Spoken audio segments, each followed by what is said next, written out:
Fala galera, meu nome é Bruno, esse aqui é o Porquê Metal e hoje eu tô aqui com Meek Guaitoli, do Visions of Atlantis, que lançou agora no dia 5 de julho de 2024, o Pirates Parte 2 ARMADA.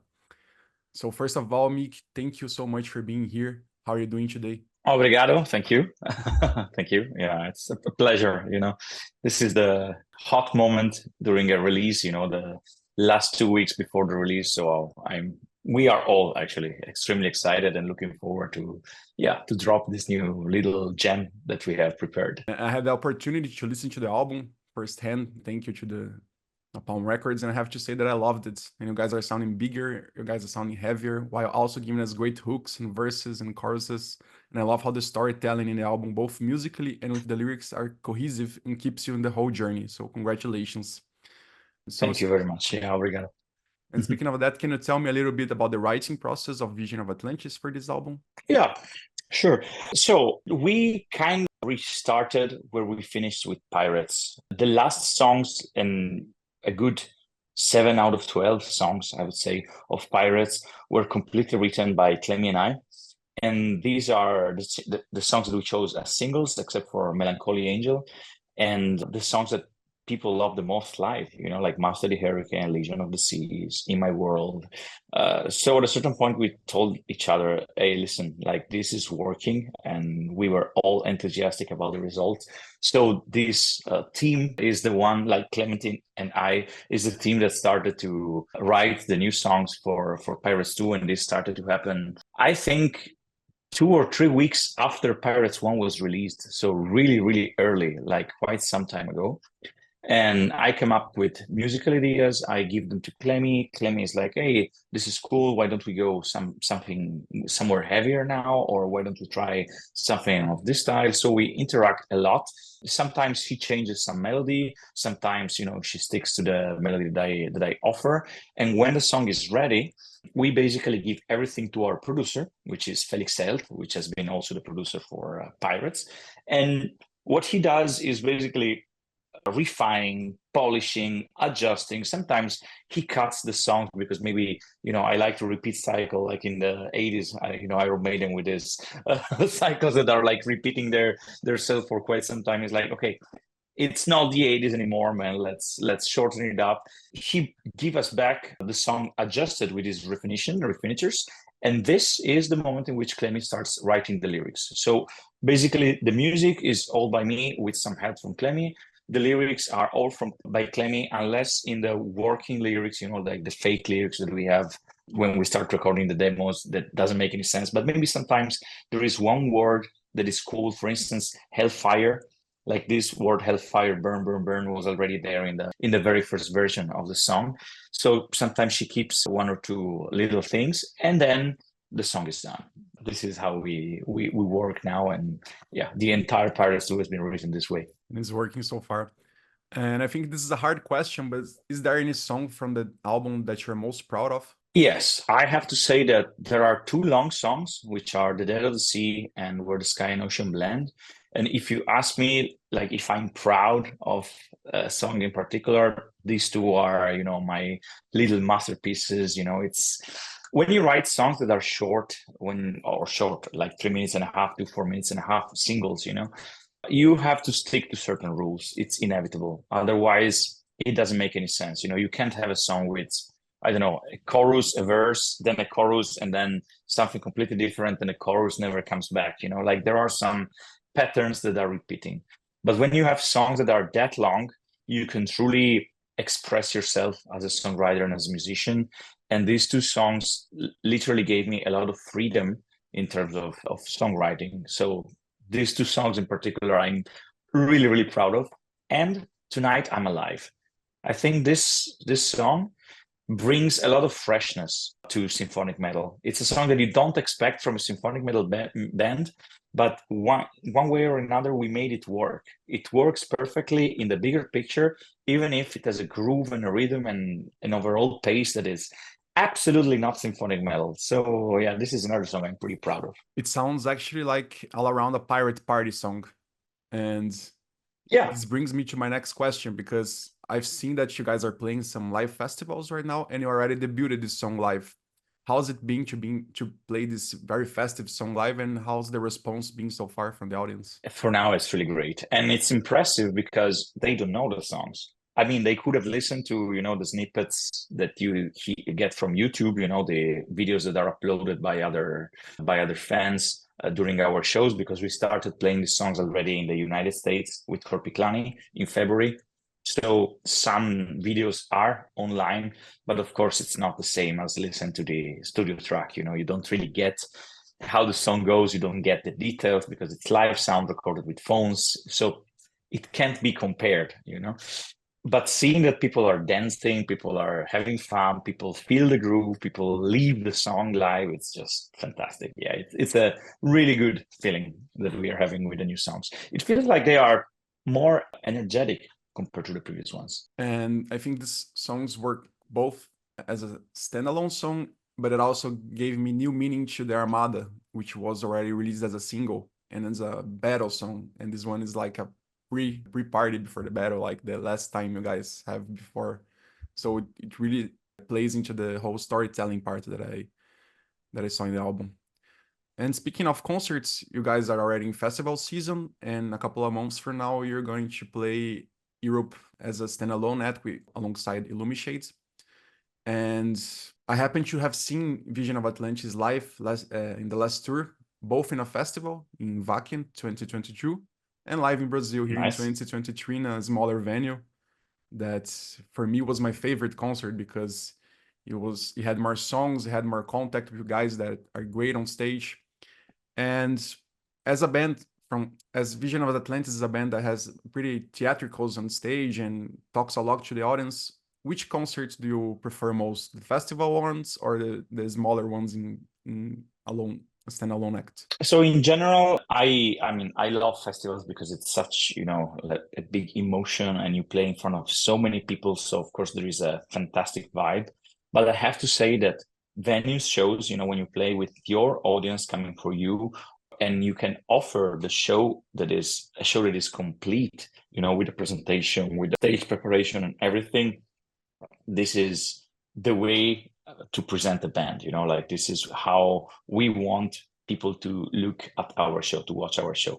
Because at festival, normally you have fast changeovers. It's like half an hour, 20 minutes sometimes. And in 20 minutes, the band before you needs to go away. You got to get on stage, you got to build up everything. Of course, we have a fantastic team of technicians and crew, but it's just too rushy, So sometimes it feels like, okay, you're on stage, you have to give it all. In an hour, it's done. The storytelling that we bring, it's not that easy, to carry on in festivals unless we are the headlining act. So in general, maybe this is really obvious, but yeah, headlining shows, no matter if it's festival or venues, are my favorite. And also, the contact that you have with people at the venues rather than the festival, it's a bit more, I feel it a bit more. It's nice, to feel the energy coming from the crowd directly. Yeah. Well, that's great. And speaking of the concert in Brazil, I have here a t-shirt that you guys signed for me. Ah, nice. So the Latin America tour, yeah.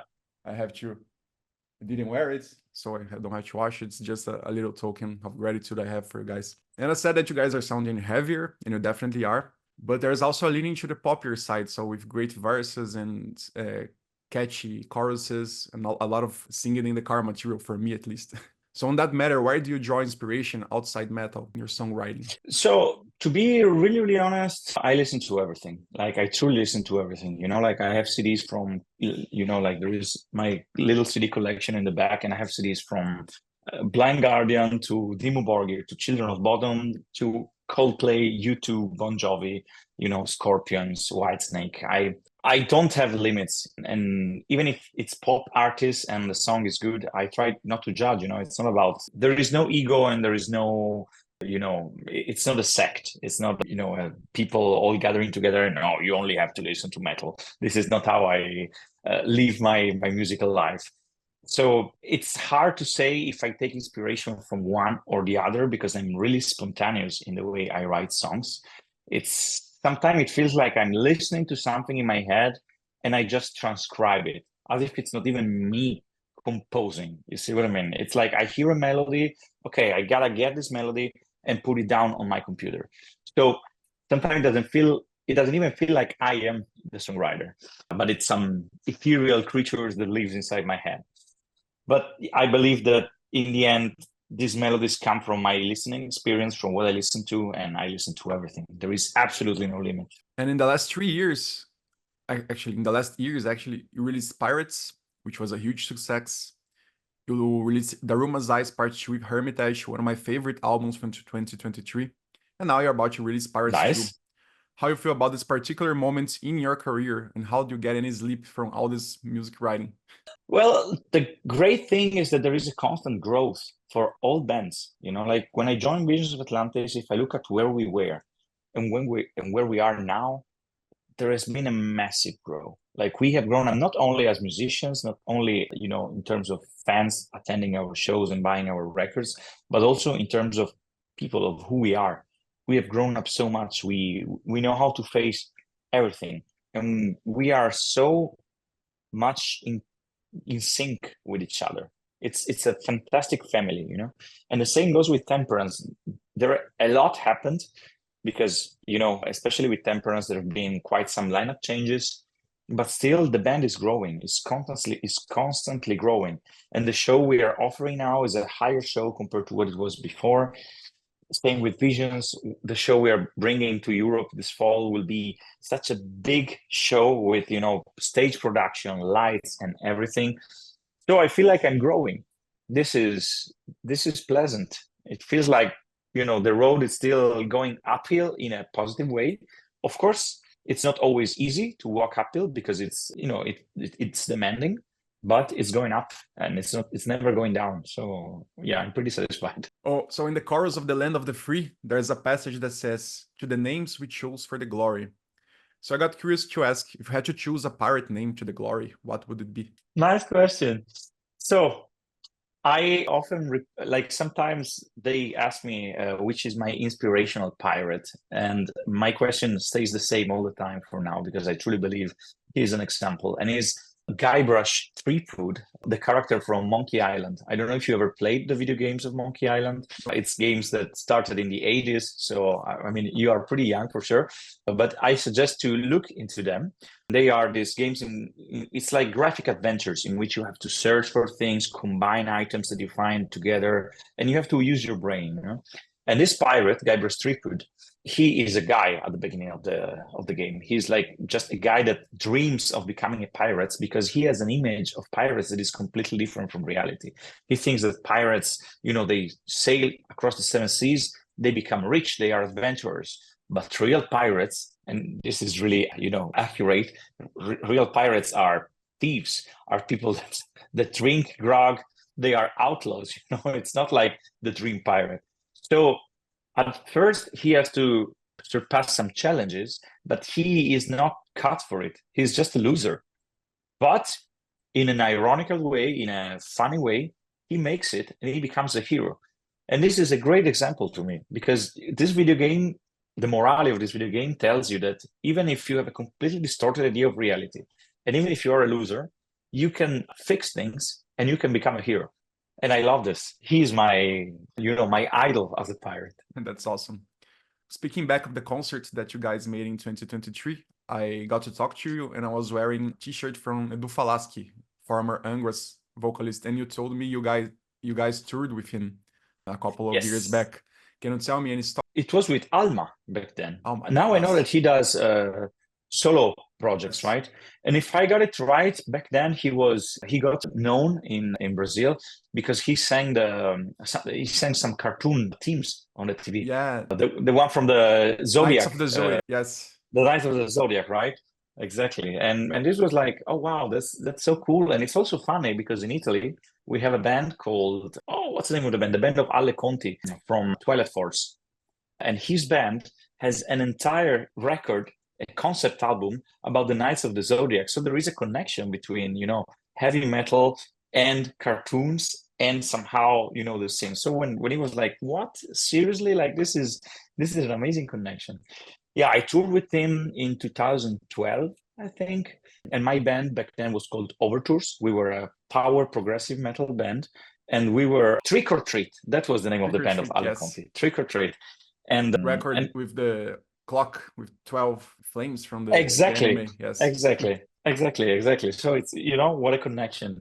And yeah, and this was my first European tour with a tour bus. It was the first nightliner tour, like a real tour. My first experience on the road as in a real tour. That was a fun one. Everything was new to me. Like the way you were playing every day, the way you were traveling, waking up in a new city every day. This was the beginning of the life that I'm living nowadays. And looking back, can you believe how far you got? Great question. It's sometimes I think I should think of this more.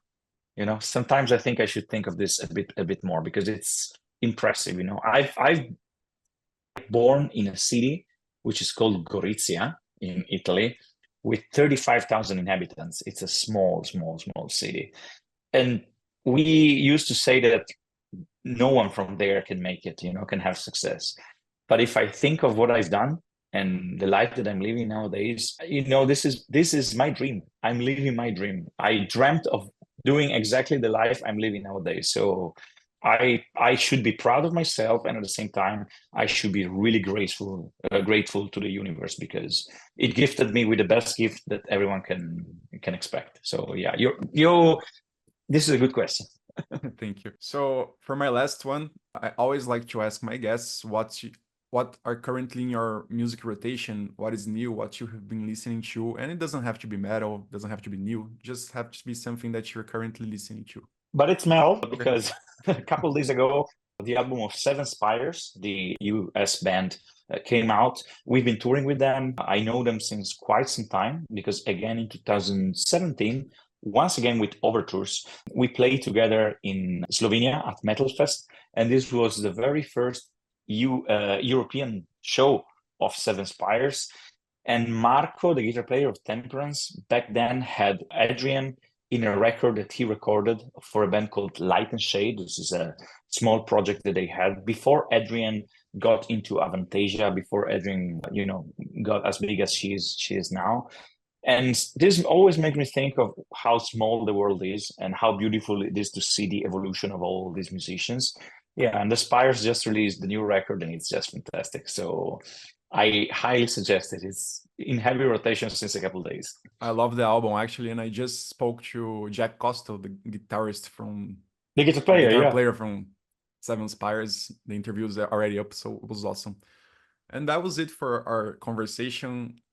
Meek, it was amazing. Thank you so much for your time, and thank you so much for giving us Pirates Parts 2 Armada. Amazing record. Thank you very much. And I tell you, we will do our best to come back to Brazil, because I hope so. It's South America always is an adventure for us. It's difficult because all the flights and the schedule and everything, but the emotions that you give us is it's unbelievable. So we will definitely try to do it. I have to say, you guys deserve to play in a bigger venue for more and more people, because the show is amazing. Everybody watching has to believe it.